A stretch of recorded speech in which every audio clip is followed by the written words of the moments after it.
April 28th, 1955, started like any other spring afternoon in Berkeley, California.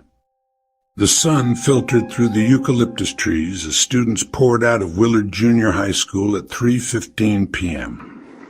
Among them was 14-year-old Stephanie Bryan, a shy honor student with wire-rimmed glasses and dark hair pulled back neatly.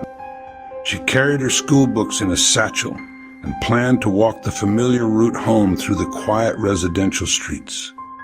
Stephanie met a girlfriend near the school, and they walked together partway before parting company. That was the last confirmed sighting of the young girl alive. When evening shadows fell and Stephanie hadn't returned home, her parents Charles and Mary Bryan began to worry. Their daughter was responsible, never one to wander off or cause concern. By nightfall, they knew something was terribly wrong. The Berkeley police launched an immediate search. Officers combed the neighborhood, questioning residents and retracing Stephanie's usual route home. The only clue they discovered was her French grammar textbook, found abandoned beside a road in nearby Contra Costa County. The discovery was both encouraging and ominous. It proved something had happened to Stephanie, but offered no answers about her fate or whereabouts. Days turned into weeks as the search expanded statewide. Volunteers joined police in scouring parks, wooded areas, and abandoned buildings. Stephanie's photograph appeared in newspapers across California, but no credible sightings emerged. The Bryan family lived in agonizing limbo, hoping for news while fearing the worst. The close-knit Berkeley community rallied around them, but hope began to fade as the weeks stretched on without answers. The case might have remained an unsolved mystery indefinitely, were it not for an unexpected discovery 2.5 months later. On July 15, 1955, Georgia Abbott was cleaning in the basement of her Alameda home when she made a startling find. Hidden among stored items was a red purse that didn't belong to her. Curious, she opened it and gasped. Inside was an identification card bearing the name Stephanie Bryan. Georgia's hands trembled as she examined the purse's contents more carefully. There were other items too, school materials and personal effects that clearly belonged to the missing girl. The discovery sent shockwaves through Georgia's mind. How had these items ended up in her basement? She lived here with her husband Burton, their young son, and Burton's mother Elise. None of them had mentioned anything about finding or bringing home a purse. With growing dread, Georgia called the police. The discovery transformed the case from a missing person investigation into something far more sinister. Detectives arrived quickly and conducted a thorough search of the Abbott home. What they found chilled them to the bone.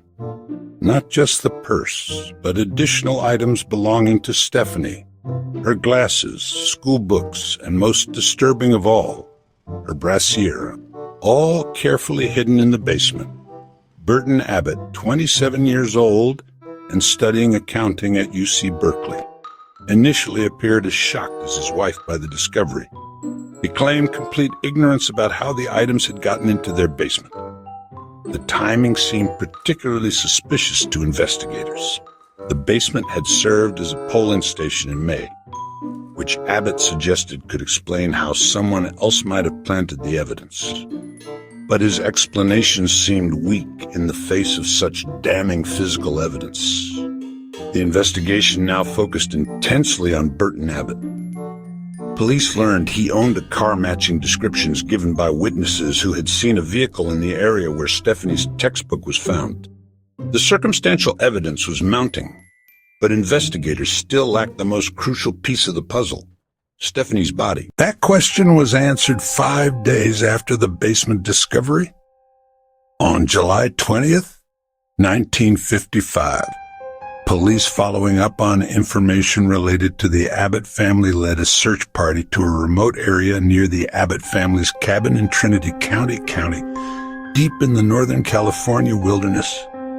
The terrain was rugged and heavily forested, an ideal place to conceal evidence of a crime. After hours of searching the steep hillsides, investigators made the grim discovery they had been dreading. Stephanie Bryan's body was found buried in a crude, shallow grave, wrapped in canvas. The isolation of the location and the way the body was concealed suggested intimate knowledge of the area, knowledge that Burton Abbott possessed through his family's cabin nearby. The discovery of Stephanie's remains confirmed the worst fears of her family and the community.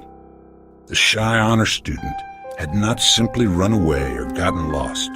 She had been murdered.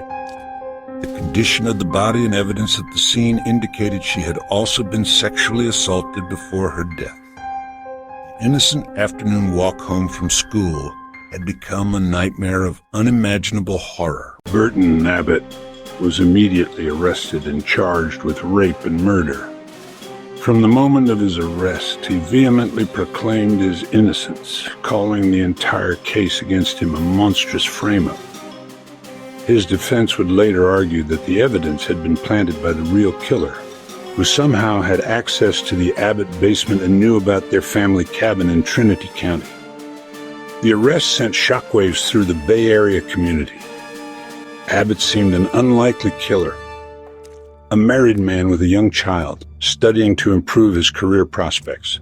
He had no known history of violence or criminal behavior. Yet the physical evidence appeared overwhelming. How else could Stephanie's personal belongings have ended up in his basement? Why was her body found so close to his family's property? Abbott's wife, Georgia, found herself in an impossible position. She was the one who had discovered the evidence that implicated her husband. Yet she struggled to believe he could be capable of such a horrific crime. The discovery had turned her world upside down, forcing her to question everything she thought she knew about the man she had married and the father of her child. As news of the arrest spread, public opinion quickly turned against Abbott.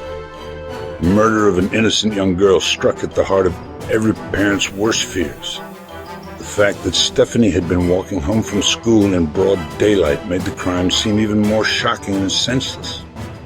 There were calls for swift justice, and many in the community had already made up their minds about Abbott's guilt. The trial began amid intense media coverage and public interest.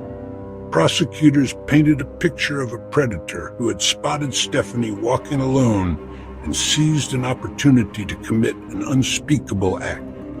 They argued that Abbott had abducted the girl, taken her to a remote location, assaulted and killed her, then carefully hidden the evidence, except for the items he kept as trophies in his basement. The defense team faced an uphill battle against the circumstantial evidence. They argued that Abbott was being framed by the real killer, someone who had access to both the Abbott basement and knowledge of their family cabin. They pointed out that no one had actually seen Abbott with Stephanie, and that all the evidence against him could have been planted by someone else with the means and opportunity to do so. Abbott himself took the stand, continuing to maintain his innocence with what observers described as an almost amused demeanor that some found disturbing.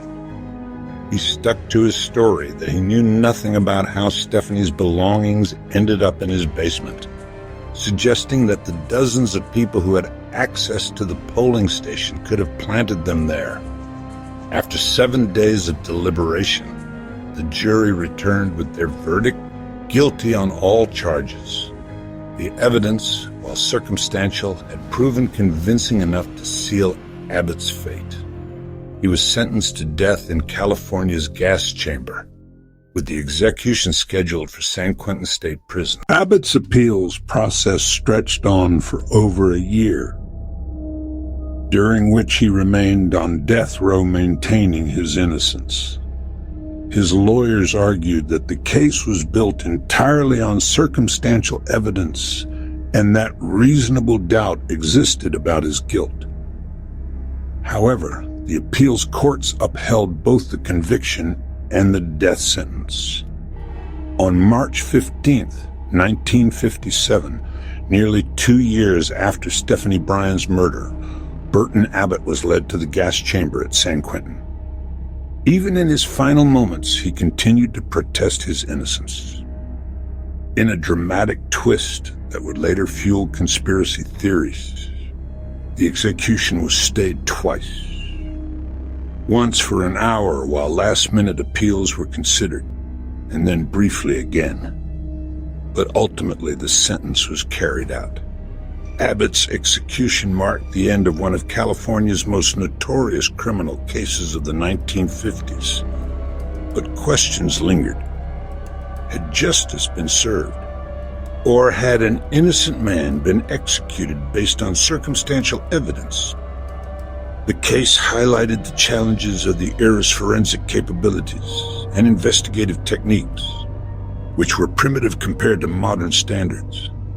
The Abbott case became a cautionary tale about the dangers of rushing to judgment based on circumstantial evidence, even when that evidence appears compelling. While most accepted Abbott's guilt, some continued to wonder whether the real killer had successfully framed an innocent man and escaped justice entirely.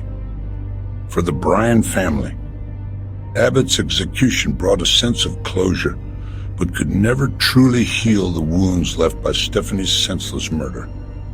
The shy 14-year-old honor student had been robbed of her future, becoming instead a symbol of innocence lost and the random cruelty that could shatter any family's world in an instant. The case left an indelible mark on the Berkeley community and served as a reminder of how quickly a normal day could turn into a nightmare. Stephanie Bryan's walk home from school on that April afternoon in 1955 had ended not in the safety of her family's embrace, but in a tragedy that would be remembered for decades to come.